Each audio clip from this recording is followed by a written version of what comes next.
صباح النور، شنو احوالكم؟ ان شاء الله تكونوا بألف خير يا ربي. انا الحمد لله. اليوم حبيت نبارتاجي معاكم فيديو تحضيرات الاوليه لرمضان. باش نعمل شويه تحضيرات رمضان، ان شاء الله يجيب الخير والبركه يا ربي، وربي بلغنا رمضان لا فاقدين ولا مفقودين. ايماجين مازال الشهر كهو ويدخلوا احلى واغلى 30 يوم في العام كامل، فالحمد لله يا ربي. anyway لهنا حضرت فطوري، تستنى فيها برشا حركه في الكوجينه، دونك لازمني شويه طاقه. عملت قهوه، شويه جرانولا، كعبه ياغورت. وكيف ما شفتوا هذا السيرفيس الجديد بارتاجيته معاكم المره اللي فاتت، ما صبرتش للي يدخل رمضان ودشنته. دونك بالنسبة للتحضيرات قسمت وقتي ونظمت أموري. مازال شهر بحول الله ما نتعبش فيه روحي ونعمل فيه ليسونسيال الكل. باش نبدأ بالحاجات الصعيبة اللي تاخذ برشا وقت، ونبدأ بشوية بشوية للي ما يدخل رمضان كان أموري الكل بإذن الله منظمة. نبدأ بالجلبانة. ما خذيتش كونتيتي كبيرة السنة خاطرها غالية، دونك شنو باش نعمل؟ وين ما ناخذ شوية جلبانة نقص منها، نطيب نخلي حكر تطيبة، والاخر نقسمه ونخبيه. كل مرة نخطف كيلو 2 كيلو نطيب والاخر نخبيه. هكاك ما نحسش روحي خذيت كونتيتي كبيرة وغالية ونبقى واحلة فيها. نربح الفلوس باش ما نحسش روحي هكا صرفت برشا فلوس في الجلبانه، ونربح او ميم طون الوقت، خاطر برشا جلبانه باش نتعب وكل. دونك بشويه بشويه للي كيكه تولي عندي عولتي متاع الجلبانه مخبيتها. دونك هذوما 2 كيلو.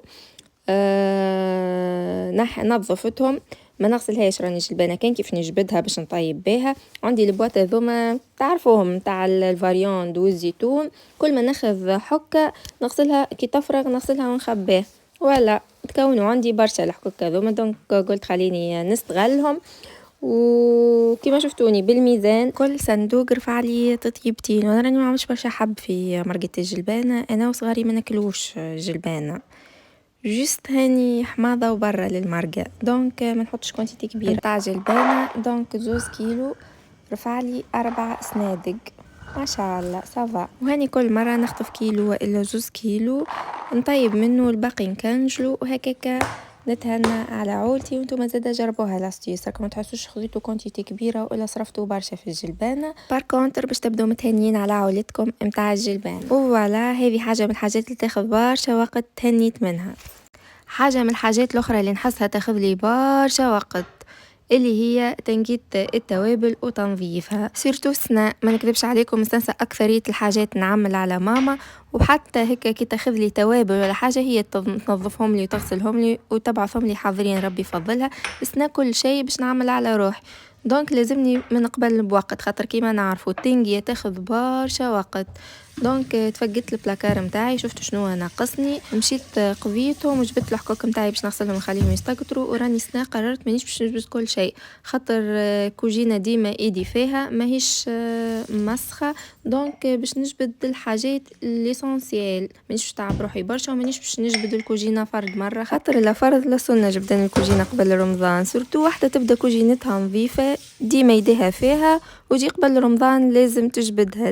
لا من عندي انا كاني كويزينتك نظيفة من غير ما تعبي روحك. ثم برشا عادات سيئة لازمنا نستغنوا عليها، ولازمنا نعودوا رواحنا ننسوها جملة. ما نجيش على روحي انا ما نتعبوش روحي، خاطر اكس والا اجريك فرض على روحه ان الكوجينة لازمها تضحك قبل رمضان. المعون الكل تجبد تغسل ويعاود يشد بلاصتو، حتى اللي عمرنا ما استعملناه حسينو برشا برشا برشا حاجات.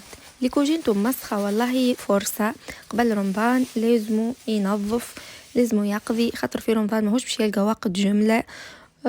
سيرتو ديما نقول لكم رمضان راهو خاصوه للعبادة، خاصوه للتقرب أكثر من الله، خاصوه لتدبر القرآن، خاصوه شوف ما نضيعوش نهار رمضان في القضية وفي الحاجات اليومية اللي مستنسين نعملوا فيها. حسيلو عندي أمبلوا عملاته متاع تحضيرات رمضان، تنظيفات رمضان. تو نشاركوا معاكم ديجا مانيش باش نغيب، راني بإذن الله نهايرين 3 ونهبط لكم فيديو، نهايرين 3 ونهبط لكم فيديو. اي حاجه نحرك نعملها بريود هذه باش نبارطاجيها معكم ديريكت. فضيت روحي للقناه والمتابعين، كان عندي شويه ضغط البريود هذه في الخدمه، كما تعرفوا عيد الحب والكل ديما يصير ضغط. توا صاي الحمد لله يا ربي تفاضيت وباش نتفاضى بالقناة ونتفاضى بالفيديوهات. anyway هذوما الحاجات اللي ناقصيني شريتهم وتوا باش ننظفهم. هذوما اكثر حاجات تشد وقت، دونك اللي يعرف روحه عنده حاجات ناقصة من لفاحات ماذا بيه يبدا من توا كل مرة ياخذ حاجة ولا ياخذهم ويبدا كل مرة ينظف حاجة باش ما يجي رمضان بإذن الله كان يلقى روحه تهنى منهم. عندي الكمون والكليل والزعتر وسيرتو الفلفل الأكحل. ما نحبش ناخذ كونتيتي كبيره خاطر نحس بطول المده تتبدل يبردوا نقولوا نحنا، دونك ديما ناخذ كونتيتي صغيره ننظفها ونرحيها وكي توفى ناخذ جديد. سيرتو كي يطرحوا الساعه حتى الكولار نتاعهم لاحظوا انتم اول ما تطرحها الحاجه يبدا الكولار نتاعها غامق من بعد يبرد والريحه كيف كيف، دونك ديما ماذا بينا الحاجات هذوما ناخذ كونتيتي صغيره وكي توفى نعاودوا. سيرتو انهم متوفرين على طول العام معناه موجودين في الأسواق. وفوالا كملت نظفتهم تعبت فيهم على الاخر وشدوا لي برشا وقت وما كانش سهل جملة تنظيفهم كيما في الفيديو تك تك، اما الحمد لله توا باش نهز نرحيهم.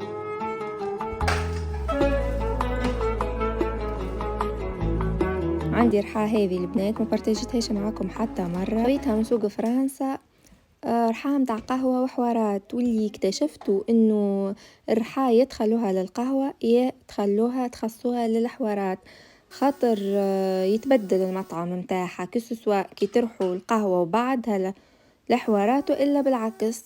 بالرغم راني رحاه بعد ما نكملها تو تشوفوني نمسحها وننظفها ونرجعها لبلاصتها.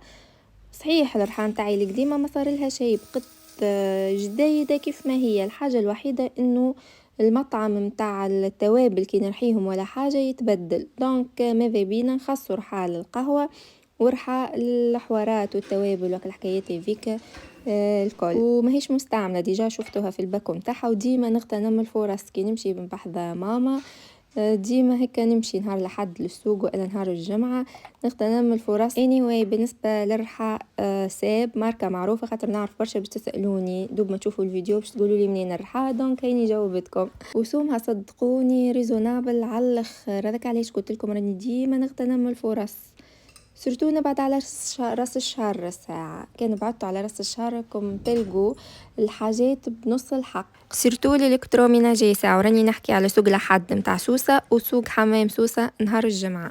لهنا كملت صاير حيت التوابل متاعي وفرغتهم من الاول بديت نفرغ بالمغرفة، بعد فكرت عندي قماعة صغرونة هكا متاع توابل وبعد الحقيقة ما لقيتش فرق، لقيت كيفها كيف بلاش نفس لي زيتاب اللي نعملهم بالمغرفة هما نفسهم بالقماعة، ديجا نفس الفوضى اللي صارت في بالي باش تخفف عليا يا اخي كيفها كيف بلاش. وفوالا لهنا رجعتهم بلاكارات الكونتيتي ذيك راهي تشد لي ما شاء الله ما تقولوش على بكري والكل جربتها ديجا ونعرف روحي هذوك 100 غرام تشد لي ما شاء الله بالشهرين وثلاثة. لهنا باش ننظفك الفوضى والحوصة اللي عملتها وباش نمشي نوريكم شنو عملت اخر التحضيرات رمضان.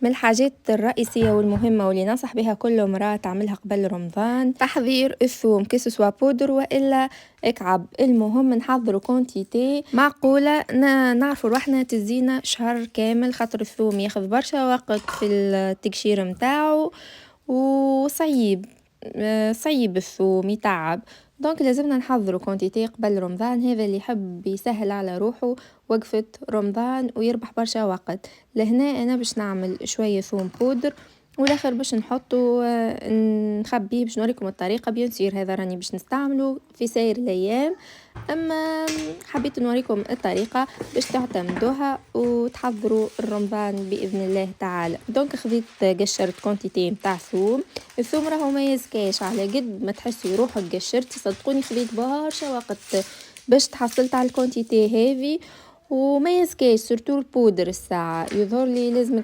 كيلو ولا زوز كيلو وبعد ما باش تحصلي على في البلاطو نحطه في الفور باهية معناها تكفيك بريود ثوم تحصلوا عليه هكا ويتقرمش، نخرجوه نخلوه يبرد.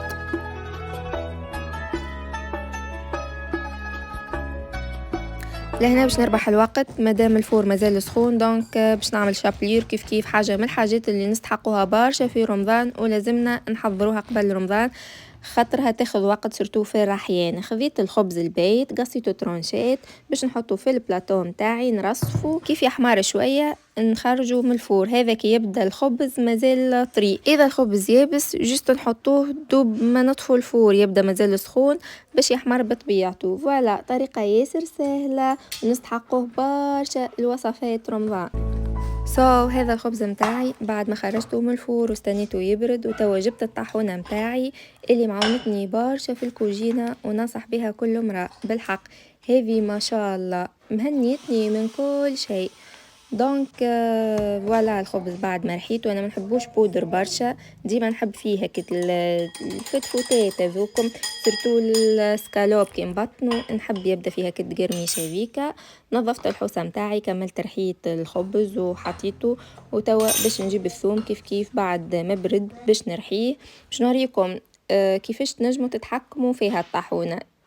قرصة واحدة تخرج لكم الحاجة مدشتشة نقولوا، وتخلوها شوية تخرج لكم بودر. فوالا هذاك الثوم بودر. كيف ما قلت لكم الثوم راهو ما يخصلش، على قد ما نقشر حصيلو حب لكم كيلو ولا 2 كيلو باش تحصلوا على كونتيتي باهي. انا جيت وريتكم الافكار باش انتم تتحفزوا وتعملوا حويجات الرمضان، واكيد باش نعاود نعمل خاطر كونتيتي صغيره. وفوالا هذا الثوم مكعب حطيته هكا في فاشكه بلار وسكرت عليه ونحطه في فريجيدير راهو يصبر اكثر من الشهر. لهنا وصلت معكم لآخر الفيديو. إن شاء الله تكون تحضيراتي الأولية شهر رمضان عجبتكم، إن شاء الله تكونوا تحفزتوا واستمتعتوا معايا، سرتوا خذيتوا أفكار. استنوني في فيديوهات قادمة بإذن الله تعالى. دمتم ودمتم في رعاية الله، واللهم صل وسلم وبارك على سيدنا محمد وعلى آله وصحبه أجمعين.